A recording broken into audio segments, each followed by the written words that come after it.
Go for 2000. A new season, a new British team and an exciting new British driver.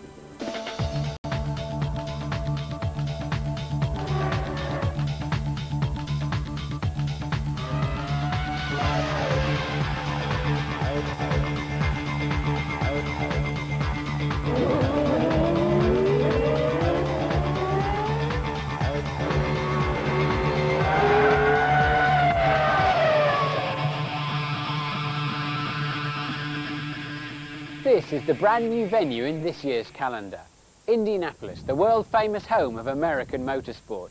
And that's where we are for a preview of Formula 1 2000 here on ITV.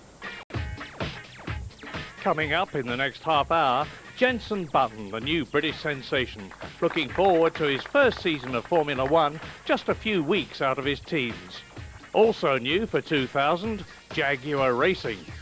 From the strong foundations of Stewart Grand Prix, the Cat returns to motor racing dressed in British green. We size up the teams who'll fight for the 2000 title and we check out driver changes. We look too at the rich history of the Indianapolis Motor Speedway, now with a new look to welcome its first ever Grand Prix. What they're actually doing here is using part of the super speedway, but in reverse direction, coming out of turn 1, down the pit straight, into a new infield section. Well, it's the middle of winter here, but it'll be a very different story when we return for round 15 of this year's World Championship. It all kicks off in a week's time in Melbourne, and remember the British Grand Prix at Silverstone is just over a month later at Easter. Then the European events, with Monaco later than usual on the 4th of June. After that is over to Montreal, followed by the remainder of the European races. September the 24th is the date for Indianapolis, followed by Japan and then the season finale in Malaysia. This circuit will be an unknown for all the Grand Prix drivers, but British new boy Jenson Button faces many circuits on which he's never turned a wheel. To add to that, he's under the spotlight with a top drive for the Williams team. The pressure is well and truly on. Jenson Button is a young man in a hurry. Just 20 years old, if he qualifies for the grid in Melbourne, he'll become Britain's youngest ever Grand Prix driver. Jenson came through the hard way after a tense shootout with test driver Bruno Junqueira for the second seat at Williams. But the decision wasn't made until the day of the car launch. The feeling all over my body, I just can't explain. It was an amazing feeling. And as soon as that happened, I walked outside and my dad was waiting. And I said to him, "Dad, I'm a Formula 1 driver," and he burst into tears. Pretty special moment.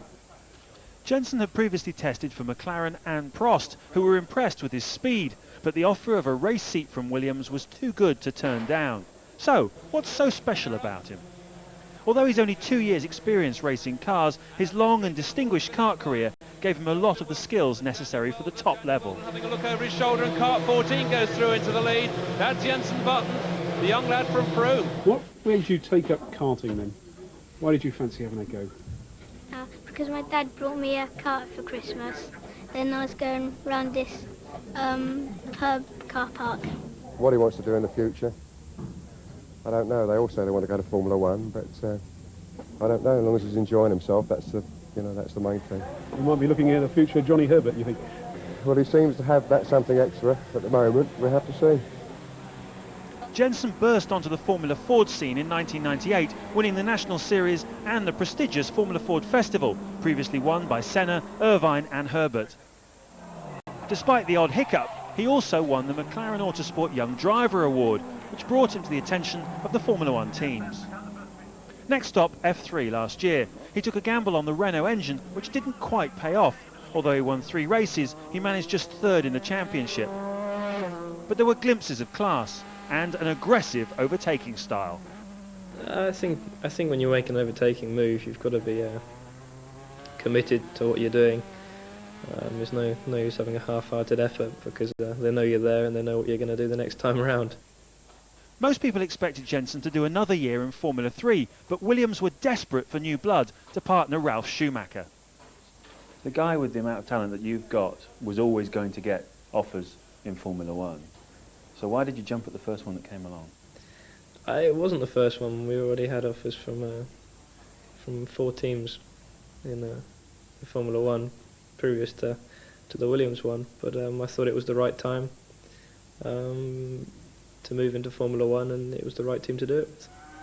Those other offers were from McLaren, Jaguar and Prost, but all were testing contracts. Button is well aware of the significance of his move.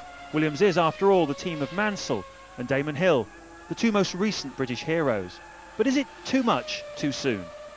I think he's going to have a fantastic time ahead of him, but it's going to be tough, you know, really, really hard, and certainly young driver, he will get a lot of criticism. He is going probably in the most difficult environment. He has a very competitive driver like Ralf Schumacher. It is quite a risky maneuver. If I think I'm ready for Formula One. It's very difficult for an outsider to know what I am as a person, what I am as a driver, and to race against the best drivers in the world is an excellent thing, and I really can't wait to get on the grid at Melbourne. Remember this red 5? This is Nigel Mansell's 93 IndyCar, and of course the same number that he carried to the Formula One World Championship for Williams. Now if Jenson Button's going to achieve those kind of heights in a Williams, he's got a pretty frightening task ahead of him. I have to say, if I was his management, I don't think I would have put him in a Formula One car just yet. He's got great talent, of course. Being fast in a Formula One car is relatively easy, but being a Grand Prix driver is a completely different story. We wish him well, of course. Now, another new name on the grid this season is Jaguar. There's been as much hype over the winter about them as there has Button. Louise Goodman takes a look.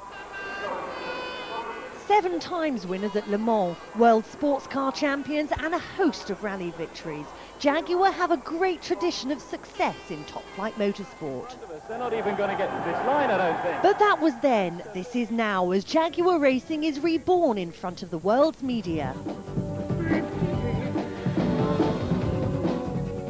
Not to be outdone, Jackie Stewart also announced that he was stepping down as chairman of the team. I have to say that I'm looking forward to a little more time off. I've been working really incredible hours for 4 years, no weekends, no holidays, and I need a little time with Helen and the family and at home. That will also leave Jackie time to pass on advice to Eddie Irvine, a man with a reputation. I don't think Eddie's a naughty boy. He's a very mature driver. He likes life. He likes pretty girls. There's nothing wrong with that. And I think he's a good image for Jaguar. Eddie spent 4 years as number 2 at Ferrari and is looking forward to the new challenge. It's a totally different opportunity. Ferrari was a great opportunity to get results and build my name. Now it's an opportunity to build a team. But winter testing hasn't been too straightforward. There have been doubts about the reliability of the package and about Irvine's fitness. Over the winter I wasn't fit, you know. I don't need to be fit to go down the pub and have fun with my friends.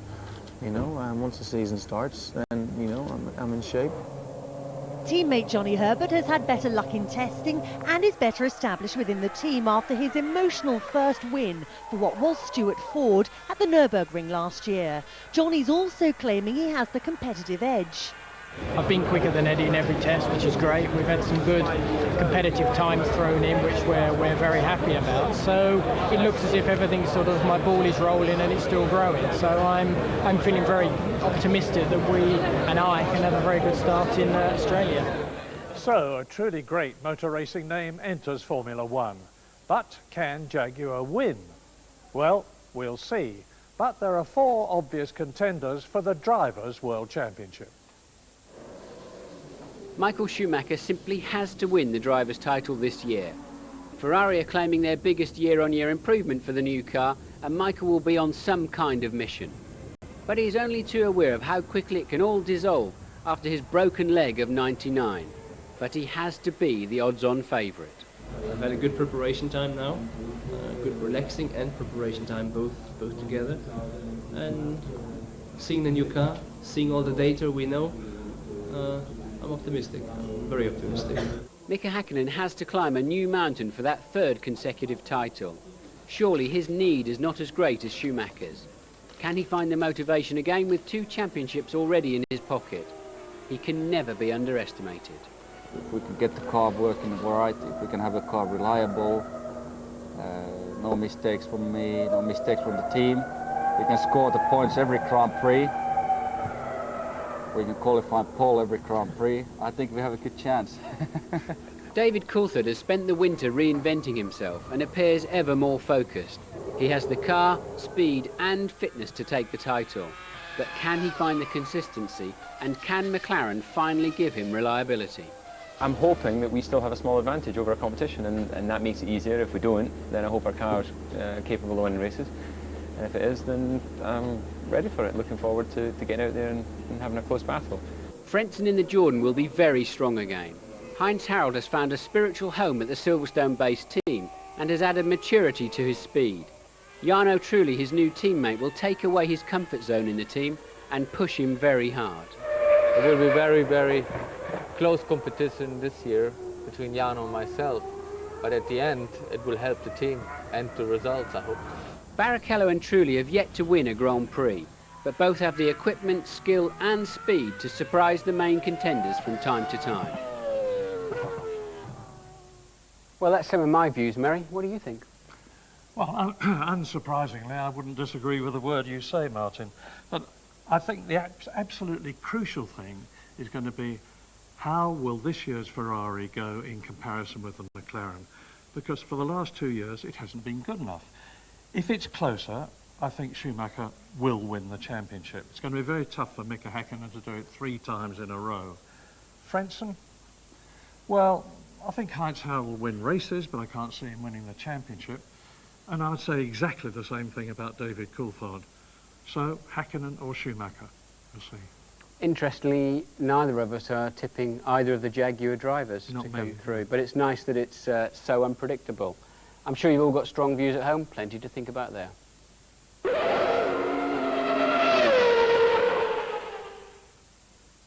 Welcome back. Indianapolis Motor Speedway is a motorsport legend which has an amazing history. In this very car, America's Ray Harroun won the first ever Indy 500 in 1911. And for nearly 90 years, Indianapolis has been one of the most famous racetracks in the world. Situated on the outskirts of Indianapolis in the state of Indiana, USA, the Speedway was built in 1909. It seats 250,000 and used over 3 million bricks on the original 2.5-mile track, earning it the nickname of the Brickyard. Originally built as a test track, it soon became the home of the world-famous Indy 500-mile race. After Ray Harroun's win in 1911, the annual 500-mile race grew in popularity over the years to become one of the most famous sporting events in the world. Several Formula One superstars raced at Indianapolis in the past. The great Alberto Ascari finished third for Ferrari. But in the mid-1960s, Jim Clark stunned the competition at the wheel of a Colin Chapman Lotus. It was Clark's third attempt at the big race, and he won by 2 laps. And Jimmy Clark heads for victory lane, and a winner's prize of more than $160,000. The following year, it was the turn of Graham Hill, who incredibly won the famous race in his rookie year at the wheel of a Lola Ford. For the second successive year, a European driver was garlanded with the winner's wreath and drank the traditional milk in victory lane. One of the most famous names in American racing, Mario Andretti, won in 1969 after 3 years of trying. The Italian-born American would later become Formula One world champion in 1978.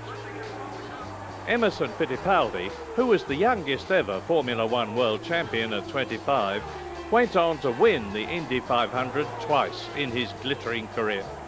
Today, the racetrack looks like a gigantic building site as they work flat out to adapt this enormous racing facility to Formula One. The cars will go in the opposite direction to the Indy 500, with the new track starting at the front straight and winding its way clockwise through the infield with 13 turns. It ends up back at the original Speedway track, the old Turn 1 becoming the final corner of the superb Formula One circuit. With a seating capacity of over 200,000, the organisers confidently expect a sellout in late September as Formula One enters a new chapter in North America. A few drivers have been playing musical chairs in the off-season, not least of course Barrichello taking over at Ferrari from the departing Eddie Irvine. But there have been others too, including a new face at Prost. Louise takes us through it. After 4 seasons of driver continuity, Ferrari have signed Rubens Barrichello to be Michael Schumacher's new partner at the Italian team. Rubens should be helped by the fact that Ferrari have broken with recent tradition and have not designated a number 2 driver for their team leader. Instead, both Barrichello and the Ferrari management insist that Michael is number 1, Rubens 1A. I can promise you that on the first race I'm winning because of me, not just because of my accident. Like I said before, I think they will let me win. And I don't know where that is different from Eddie's when he was driving here, but I have nothing saying on my contract that I have to let Michael win. Italian Jarno Trulli moves from Prost to take Damon Hill's old seat at Jordan. Many are predicting that the young Italian will be the surprise of the season, much like teammate Heinz-Harald Frentzen was last year. I know that I'm going to have probably more pressure than the past season, but this is what I wanted because I've got experience now to prove that I can be good enough to lead a Grand Prix or at least to fight with the best drivers in the world. From being unemployed this time last year, Mika Salo starts 2000 with 2 jobs, a race driver for Sauber and a test driver for Ferrari. He impressed the team while substituting for Michael Schumacher last summer and will be able to pass on technical know-how to his new Swiss bosses. The Ferrari connection continues in that Salo and teammate Pedro Diniz will be powered by last year's Ferrari V10, and that motor won 6 races. Jean Alesi starts his 12th year in Formula One by signing up to drive for countryman and ex-Ferrari teammate Alain Prost. Alesi's technical expertise and experience will be very valuable to the French team, especially as their second driver has yet to start a Grand Prix. That's not to say that F3000 champion Nick Heidfeld won't be just as quick as Alesi. Many expect the battle between the young hotshot and F1's elder statesman to be one of the closest in the pit lane. But you know, if we're trying to give an overview of the whole season, there's a lot more to talk about. 7 other teams, for instance. Take BAR, last year, their first year in Formula One. Tremendous crescendo trumpets to get them off, a magnificent budget. But it was a dreadful year. Management upheaval, they got no points at all. Riccardo Zonta had a bad crash. Now this year, they've got the might of Honda behind them. And if they don't do well this year with the Japanese breathing down their necks, they're going to be in real trouble. Of course, Jacques Villeneuve's one of their drivers. I don't see him hanging around there if he has another year like 99. But, as you say, early signs look as if the car's going to be quite a bit better. Williams? Williams, they've got a new engine this year. The BMW, I'm told it's a bit overweight and a bit underpowered, and certainly reliability's been an issue. I think it's going to be a tough year for Williams. The car should improve as the season moves along, but I can see a very frustrated Ralf Schumacher at times after his great performances of 99, of course. I don't see him having the same sort of car underneath him, certainly in the early part of the season. At Prost, I think there's been a lot of change at the top end. I see them in a bit of turmoil. I think Alesi will be a bit of an emotional basket case there in what is an all-French team, really, the French equivalent of Ferrari. I'm not sure they're ready to deliver any kind of strong results. Good news, and I think Benetton are going to do a lot better this year. They had a design which didn't work last year. They've got a new design team in this year. It's a much simpler car. It's been very reliable in testing. Fisichella very optimistic about it. Yes, and I also think that the new wind tunnel they have will pay dividends on the 2000 car. The problem they have is they've got a Division 2 engine, really, in that Supertech. And there's no substitute for horsepower, Murray. Even Fisichella can't make up the difference. The Arrows team ought to do a lot better this year than they did last. Last year they spent hardly any money developing the car. They were concentrating on the car for 2000. It looks good. They've got the Supertech engine, which is much better than the one they had last year. And I think Jos Verstappen, the Dutchman, is going to give Pedro de la Rosa a run for his money. Verstappen's never delivered in Formula One yet consistently. I think De La Rosa is a star of the future. Yes, I believe the Arrows will be much better than last year, but of course they had a big gap to make up anyway. So I think they could be very surprising from time to time, but still don't expect them to be at the sharp end. Bit unfair to Verstappen. He hasn't had the best cars. He was in the Benetton for a while when the car was running well. I've got a feeling Minardi are going to be nailed onto the final row of the grid with Arrow's improved performance. They've still got the Ford engine they're now developing themselves. It's called the Fond Metal, but they're taking second-rate drivers, really. I don't think they've got a big budget. I just sense they're sitting there hoping that one day a big manufacturer will come and buy them out. So many questions to be answered, and we'll soon find out who's right when the cars take to the track in Melbourne. Watch out next weekend. The Australian Grand Prix qualifying is live at 01:30 in the morning on Saturday, March the 11th. There's a rerun of qualifying at 14:20 on Saturday afternoon, and then the Australian Grand Prix itself, live from Melbourne at 02:15 on Sunday morning, followed by a rerun at 1400 on Sunday afternoon. That's it for today, but we're looking forward to a great season. So join us here on ITV for another fabulous year of Formula One. Stop the run. Stop the run. Stop the run. Stop the run. Can't stop the run. We can't stop the run. And off goes Pedro Diniz.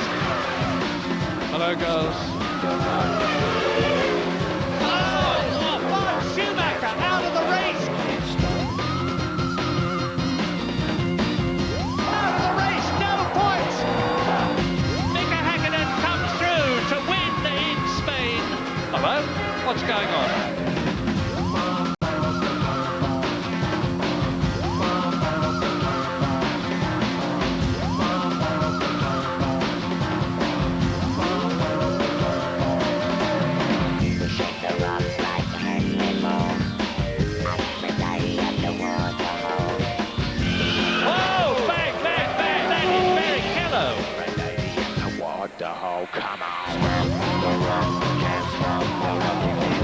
Now he's crying his eyes out in amongst the trees.